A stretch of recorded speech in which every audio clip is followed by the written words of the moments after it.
Welcome once again to M5's English language learning program, Let's Speak English. I'm Gav Duncan and I'm here on your TV to help you learn English.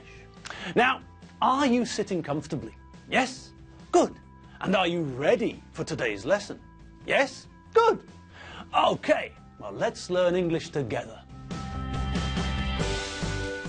Good afternoon, everyone. Welcome to the studio. Welcome to the show on this, the 7th of December. Yes, we're here and every day, well, in fact, every minute, no, every second, we're moving closer and closer to Christmas. I know that. You know that. I know that you know, and you all know that I know that you all know. Good. So we all know that. All right, so it's time to put Christmas to one side. Now is not the time for us to talk about Christmas. No.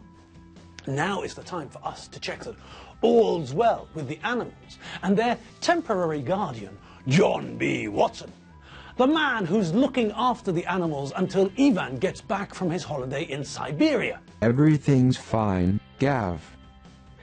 Last night, me, Goosty, Margot, and Nigel stayed in and watched films together. We ordered the pizza and spent the evening eating and watching films.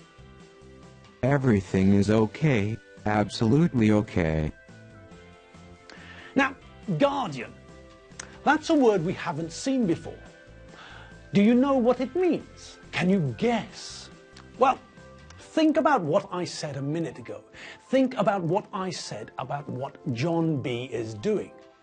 I said that he's looking after the animals. And that's essentially what a guardian does.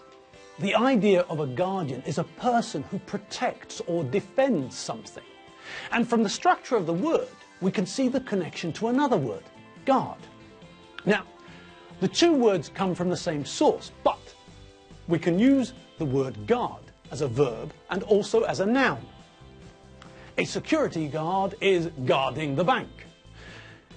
When we're using the word guardian, we can only use it as a noun. There is no verb to guardian. Now, back to the meaning of guardian. I told you one meaning of guardian, someone who looks after or defends something. But there's another meaning too, a meaning which is closer to what John B's been doing this week. The second meaning of guardian is the idea of someone who is legally responsible for someone else. When you're at school and there's an opportunity for the whole class to go to the zoo, for example, or to London for a week or something like that, when there's a chance for the pupils, the school kids, to go somewhere with their teachers, then all of the pupils have to get permission from their parents or legal guardian for them to go. If you don't get permission from your parents or legal guardian, then you can't go. Now, for most kids, this isn't a problem. You take the piece of paper home and your mum or dad tick the box which say you can go, and then they sign their name. They write their name to show that they agree with you going on the trip. Okay, but sometimes someone doesn't have parents. Perhaps their parents died and now another family member is looking after them. Perhaps they live with their godmother or godfather. This means that they're not living with their parents, but with a legal guardian. Someone who is legally responsible for them until they are 18 years old. The same as a parent, but not a parent. So, that's what John B. is, and that's what Ivan is. They're not the parents of the animals, that's impossible, but they look after the animals. They make sure that the animals are okay. They make sure that the animals have enough food and drink and tennis balls and comfy sofas. They look after the animals. They're the animals' guardians. They're responsible for the animals. If one of the animals wants to go on a school trip, then Ivan or John B has to sign a piece of paper, has to write their name on the piece of paper to show that they agree with this suggestion. Okay, so the animals are fine. They're happy with their temporary guardian, and that means that we're free to get on with today's lesson. Are you all ready?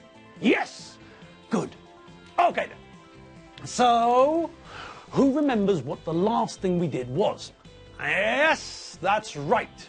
We were looking at some of the vocabulary we heard from Alfredo. We heard that he's got bigger fish to fry, which is just another way of saying that he's got more important things to do. If you're studying for a test, a very important test, and your younger brother comes into your room and asks you to play Lego with him, then you might say, "I don't have time to play with you. I've got bigger fish to fry." Okay, so we know that when Alfredo told John he had bigger fish to fry, he was telling John that he didn't have time to listen to John's complaints about staying to help Doreen. Alfredo has got more important things to do. He's got to find the 2 other kids. Now, what about Tim and Lizzie? We saw them too, didn't we? And Tim wasn't paying attention, was he? Lizzie spoke to him and he wasn't paying attention. He was thinking about something else. Lizzie is convinced. She feels that she knows 100% that something strange is going on. Tim's behavior is very strange, very odd, very fishy. He's acting suspiciously. Lizzie thinks that it's all connected to that bad boy, Eddie Finn. Lizzie suspects that Eddie is up to something. Tim won't tell Lizzie what's going on, but Lizzie smells a rat. Now, there's another phrase that's new to us, isn't it? Yes, it's a new phrase, but I think you can all work it out. It's the same idea as something being fishy, isn't it? If someone smells a rat, that means that they suspect something is going on. Something fishy is going on. Perhaps I don't know what it is, but I smell a rat. There's something not okay about this situation. Have a look at this film clip. In this clip, Roy Munson has just been told that someone has put sugar into his petrol tank, which means that his car needs some expensive repairs. Now later, he notices that Big Ern McCracken has got a bag of sugar on the back seat of his car, and Roy smells a rat. Roy starts to put 2 and 2 together. Somebody put sugar into his engine, and now here's Big Ern with lots of sugar. Roy smells a rat. Roy is starting to suspect that the 2 things are connected. Sugar in his petrol tank and Big Ern McCracken with lots of sugar. It's a little bit suspicious, isn't it? Someone put sugar in your tank. Sugar, that's impossible. Here, sugar.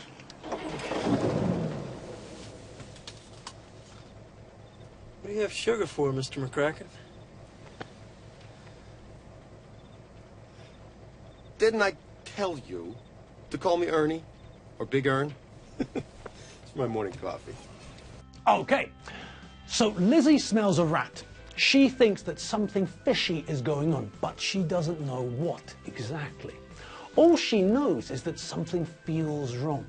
She smells a rat, but she doesn't know why. She feels that there's something going on, but she doesn't know what exactly. Now, she's suspicious. She thinks that something's not right. Now, the word suspicious is a funny word because we can use it in 2 ways. We can use it to show that we think someone seems dishonest. I think he's suspicious, for example. And we also use it to say that I think someone is dishonest. I'm suspicious of that man. Just think about that for a second. It's a little bit strange if I see a man on the metro leave a bag in the metro carriage and then leave the metro. Then, in my opinion, that man is suspicious. I'm saying that, in my opinion, according to me, that man, the man over there, is not trustworthy. He's dangerous or bad or dishonest. There's something fishy about him. I smell a rat. There's something going on. But I can also say that I am suspicious of all people with 3 legs. So, in the first sentence, I'm saying that this one man, this man who got off the metro without his bag, that man is, in my opinion, is doing something bad. He's not honest. He's not a good man. In the second sentence, I'm talking about myself. But I'm not saying that I can't be trusted. I'm telling you that I don't trust people with 3 legs. So, in the first sentence, I'm using the adjective suspicious to tell you about someone else. In the second sentence, I'm using the adjective suspicious to tell you about myself. Now, in the film clip we saw of Roy and Big Ern, we can see that Roy is suspicious. He's thinking about what happened to his car, and now he's starting to think that Big Ern could be connected. Roy is suspicious of Big Ern. Now look at this other clip. In this clip, Lord Blackadder is being suspicious. He's acting suspiciously. If we watch him behaving like this, then we think, there's something fishy going on. He's very suspicious. And we don't mean that he doesn't trust anyone. No, in this case, we mean that he looks like he's behaving in a strange way. He's up to something, isn't he? All right, now, why were we talking about people being suspicious? Yes, that's right. It was all connected, all related to the fact that Lizzie is suspicious. She thinks that there's something suspicious about Tim and Eddie Finn. Tim seems to be acting in a suspicious manner, and that's made Lizzie suspicious. So, let's think a little more about that, shall we? Oh no, hang on. That'll have to wait. We've run out of time again. Oh, football boots. Oh well, never mind. Remember what the French singer was singing about. That's right. We might need another lesson to catch up with the Benchfields, but at least we've still got our eyebrows, and that's the main thing. So, another lesson comes to a close, and it's time for me to leave you for the day. All right. Now, you know what you have to do, don't you? That's right. You've got to have fun and enjoy yourself. And if you feel like you need to brush up on some of the things we've looked at recently, then dash over to your computer or laptop or smartphone or tablet or whatever and fire up the internet. Then hurry along to www.m5tv.hu and poke about until you find that Let's Speak English bit. I think it's hiding in the Szólalj Meg section. That's where you can have another look at some of our older lessons. And that's the place where we store all of the vocabulary lists. So, just in case you've forgotten what banana means, you can find the answer there. Wow. Maybe not the explanation for banana, but some other more difficult words. Okay, people, have fun, sleep well, and I'll see you all tomorrow. Friday! That Friday feeling is coming. I can feel it. See you later. Bye!